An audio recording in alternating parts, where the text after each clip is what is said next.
Maggie, Dorn, another, Buffalo born and bred, but been amazing places. I was really fortunate to meet Maggie, not realizing at all, her being based in Western New York, at least, as I said, born and bred, and then kind of part-time.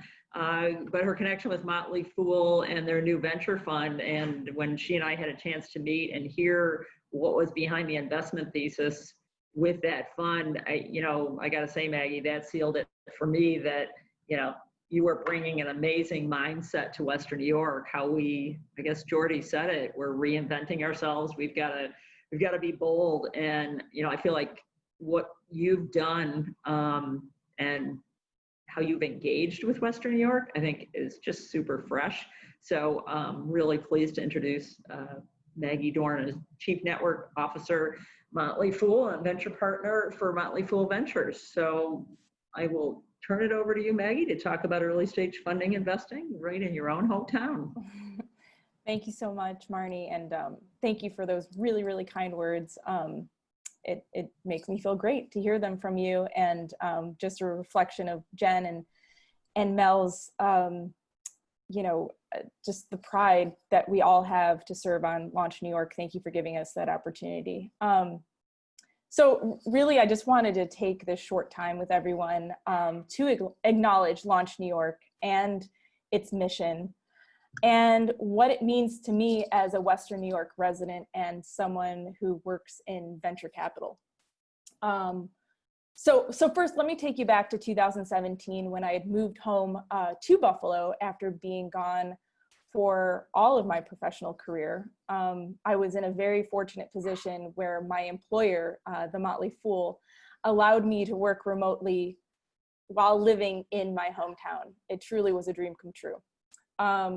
Simultaneously, when this was all happening, we were in the midst of launching our very first venture capital fund called Motley Fool Ventures, and I was asked to serve as a founding venture partner, where I helped raise funds, and now I help with our deal flow and our deal management. So it was an exciting time to be a Motley Fool. And of course, being Motley, we naturally approach venture capital very differently. Instead of making it very easy on ourselves and raising capital from just a handful of institutional investors, we set out to raise $150 million from 1,000 limited partners, which was insane. And the reason behind that lofty challenge was twofold. It was accessibility and it was community. And making investing accessible for all and building a strong community of Motley investors is and always has been core to who we are at the Motley Fool. So we aimed to build this very interactive experience for our limited partner community that went beyond just writing checks. We wanted to create opportunities for our LPs to source prospective deals, to lend their expertise in the vetting process of prospective companies, to advise portfolio companies, and of course to learn along the way and to hopefully make money someday. So I'm proud to say that in 2018, in just 8 months, Motley Fool Ventures was launched. We raised over $150 million from 847 accredited investors. And I just really want to underline that a majority of these investors had never invested in a venture capital fund, let alone a private company. And also, I'm very proud to share that 20% of our limited partners are women. So when Marnie, right around that time, I had the pleasure of meeting Marnie for the first time, and I learned about Launch New York and its mission. And in that very moment, when I think we were at Patina meeting for the first time, it was very clear to me that, like the Motley Fool, Launch New York truly deeply valued the power of community and the beauty of accessibility. I'm continually amazed at what Marnie and her team have built in just the past decade, a robust ecosystem of startups, a large network of mentors and entrepreneurs and residents, a plethora of resources for these startups to rely on, and obviously partnering with key partners in this region and in this nation and abroad. And also how they've made investing in the upstate New York community accessible through its LP fund and investor network. It really is incredible. So, you know, as a Buffalo resident and someone who works in venture capital, it really is amazing to see how these organizations like Launch New York and 43 North have changed the startup landscape in our close-knit community in such a short period of time. I think Jordy before kind of put it perfectly. It's just been an amazing evolution for Western New York. To date, the Motley Fool, or I should say Motley Fool Ventures, has invested in one Western New York startup, but we are constantly looking for other opportunities within this region that fit within our investing criteria, which simply put is investing in tech-enabled businesses that have at least 500,000 in ARR. So that typically means that we're participating in the Series A round or the Series B round of financing, which is a little bit farther out in the life cycle of a company than where Launch New York currently participates. But that all said, we view Launch New York as a key partner for future deal flow in this region. And, you know, it's just amazing. Launch New York's programs of advising and mentoring these startups and truly helping them lay the groundwork for growth. I'll just close by saying that I hope at the next investor summit or when we all gather again, that I can tell the story of how Motley Fool Ventures invested in a Launch New York startup as well. So thank you for letting me talk for a few minutes, and I'm happy to answer any questions that you all may have either now or offline, or I'm available. Thanks so much, Maggie. Well, I've got a couple I've got to ask. So, you know, I worked with a number of different national groups, I won't mention, who did not have the upstate New York tie. So while they talked about wanting to address flyover communities and really make those deals accessible and make the connections with investors who cared, there just wasn't enough stickiness there. So, you know, what you're doing is incredibly powerful to be able to even point to one company in such the, you know, early days of the fund. So, you know, what a big undertaking. And, you know, I'm glad you pointed out that you have 20% women investors in the fund.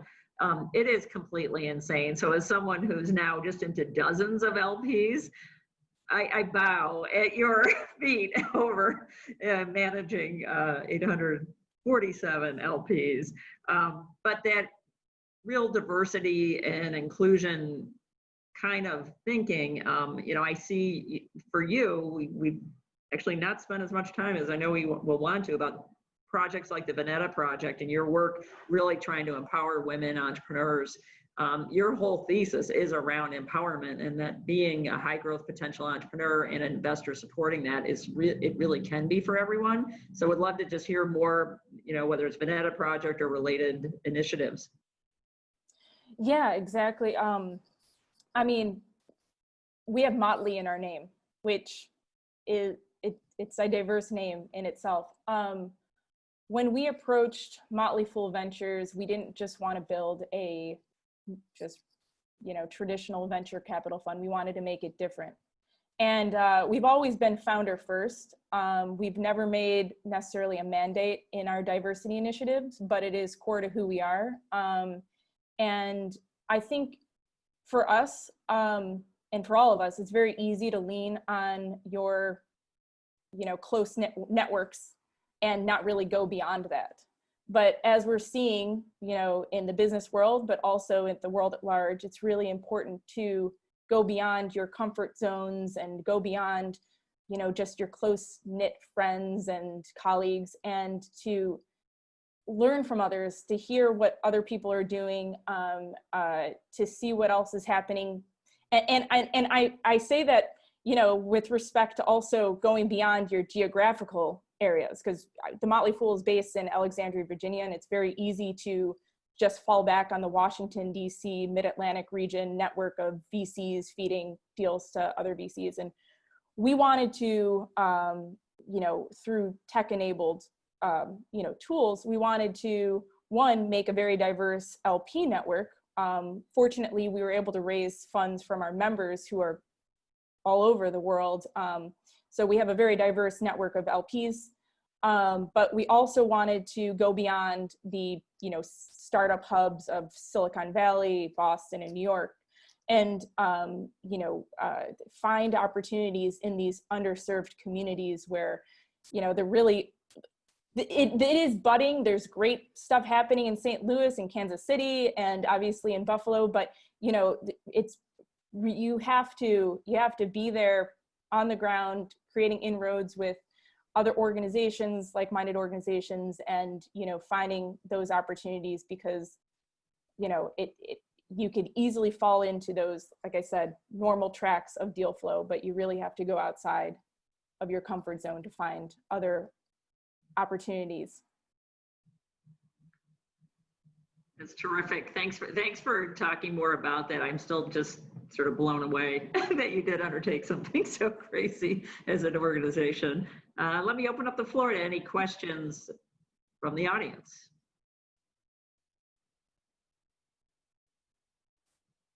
Okay, barring any questions, feel free to hop in. But let me ask you this. It is new for upstate New York to be doing early stage investing, and certainly seed stage investing. And we talk a lot about a shots on goal kind of approach at Launch New York, because nobody knew ACV was going to become ACV. How could you possibly know that? And so we don't know when someone walks through the door. We have up to 6 intake calls for a half hour every single week available, and I think Ken's on this discussion now. And thanks so much for supporting that, Al Culleton, as well. We just don't know, and I'm really wondering, what advice do you have, or tips, or just, here are the things that are going to happen for you as a new investor in early stage or seed stage companies, because I know you're hearing stories and experiences from these 847 folks who are new at this. Yeah, actually it's been kind of a crazy time to have your first venture fund, especially in light of what's happening in the market these days, and also with the economy. I think for new investors in funds or startups, you have to, one, believe in the founder. Obviously, you have to know that they're going to be looking out for the best interests of their company and working very hard to adapt and evolve, and I think what Jordy was saying, not make excuses, so I think that you always have to look for a founder that has that je ne sais quoi, just that thing about them. That's easier said than done, right? But then also, I think when you're investing in these businesses, you have to default to trust.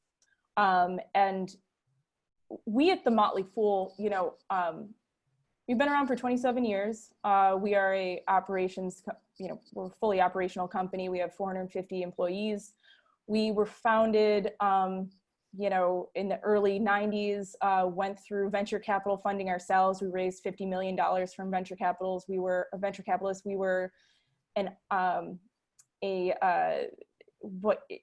we were right there during the .com bubble hit. We were an ad-based business, and we saw our company go from 400 some employees in 2001 to 70 employees, within 3 months of the .com bubble hit, a burst. So, we've been through a lot as, a startup originally ourselves. We subsequently actually bought out all of our investors and are fully company owned at this point. That was a decision that we made, in that we wanted to own our own destiny. So I think, for us, we know that, the startups that we invest in and the startups that are in the Launch New York, ecosystem, they're going to go through these tough period, pandemics and .coms, and there's going to be, the recessions. But, at the end of the day, you have to trust that they're going to, one, have the best interests of their company, as well as adapt to these changing times. And I think actually Jordy's illustrations of how his portfolio companies have taken advantage of the pandemic and really made it a point to adapt their business models and offer new solutions. Those are the types of companies that really win in the end are the ones that don't have to hold, this is our business model, we're going to stick to this. They're the ones that can actually, in real time pivot and adapt. And I think that at the core comes from the leadership that you invest in. Absolutely. And, we keep pointing out Eaglehawk because their drone technology was really intended originally around building maintenance and, looking at issues like moisture in rooftops and trying to, save dollars by proactively addressing that.